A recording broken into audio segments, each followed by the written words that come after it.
So menopause, from a neuroscientific perspective, is defined as a neuroendocrine transition state. This is specific to women and culminates in reproductive senescence. However, at the same time, it impacts multiple organ systems. So what does this mean? It means that we as women were born with a neuroendocrine system that connects the brain, the neurological system, to the ovaries and the rest to the endocrine system. Now, this system is turned on at puberty, is overactivated during pregnancy. Every time a woman is pregnant, is a little bit it goes through a turbulent state postpartum every time a woman has a baby, and then it's partially deactivated after menopause. But what really matters the most for this transition is the perimenopausal window, which from the brain's perspective is even longer than the 4 to 10 years that we believe it lasts based on symptoms like hot flashes and whatnot, but also really that 4 to 10 years window is based more on cycle frequency and menstrual cycle frequency. But if you're a brain, the transition for you actually starts even earlier than that.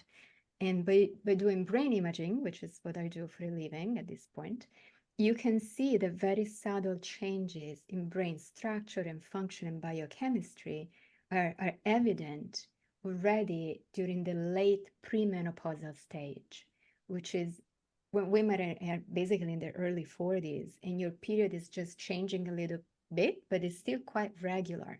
Your brain is already starting to get signals from the ovaries that we need to prepare for this transition.